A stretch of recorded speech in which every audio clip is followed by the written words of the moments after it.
President Biden just threw a bombshell at electric vehicle makers. Despite Biden's push for EVs through incentives, something unexpected is happening. Big players like Ford and GM, initially gung-ho about the EV race, are now hitting the brakes on production. Why? Because, well, nobody's buying. Now let's take a look at Biden's grand plan. His administration is on a not-so-secret mission to transform American streets. The Environmental Protection Agency is making a rule that could be a game-changer. They want 60% of all vehicles sold in the US to be battery-powered by 2030 and 67% by 2032. But that's not all. The Inflation Reduction Act and similar legislation are investing $92 billion into the EV industry. Why the big push for EVs, you ask?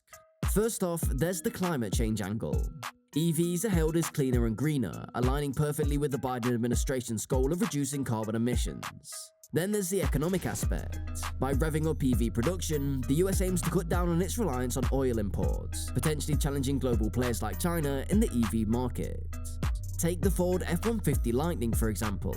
Its starting price is around $50,000, while the traditional gas-powered version starts at less than $37,000. That's a significant difference, especially for the average family.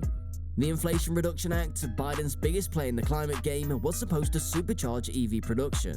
It led to loads of investments in battery plants and assembly lines. However, when it comes to actually selling these EVs, the law hasn't moved the needle much. The expectation was for 1 million electric cars to be sold this year, but the reality isn't matching up to those numbers. Ford says they're losing $60,000 for every electric vehicle they make. Biden's administration is working on rules that would require 2/3 of all new cars sold in the US to be all-electric within a decade.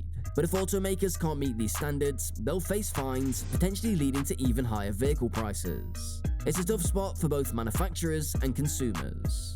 Ford recently made a significant announcement of laying off about 700 workers at their Detroit plant, where they manufacture the electric F-150 Lightning.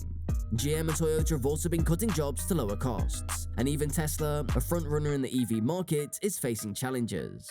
Elon Musk, Tesla's CEO, admitted during an earnings call that the much-anticipated Cybertruck might struggle to be profitable. He even mentioned that Tesla dug its own grave, indicating significant challenges ahead. According to Joseph McCabe, the president and CEO of Auto Forecast Solutions, the demand for EVs is not meeting or exceeding supply, suggesting a potential need to scale back EV initiatives. The best-selling electric pickup truck in the US, the F-150 Lightning, saw a dramatic drop in sales, about 46% year-over-year. The reasons? Higher costs and range anxiety, the fear of not having sufficient charging options, or battery life for long distances. The price difference is also a significant factor, as electric pickup trucks are generally more expensive than their gas counterparts, sometimes by $10,000 to $20,000. Ford is taking the biggest hit out of all the companies, despite receiving $9.2 billion from Biden for EV production. In the last quarter, Ford reportedly lost $1.3 billion on EVs, losing $36,000 on each EV sold. In the next quarter, they're projected to lose $4.5 billion.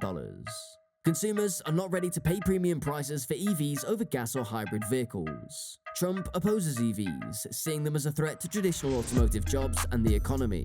On the other hand, Biden champions EVs as part of a broader environmental and economic strategy. Trump argues that EVs will crash the auto industry, leading to job losses, and are too expensive with limited range. In the end, Biden's electric dreams are hitting some serious roadblocks.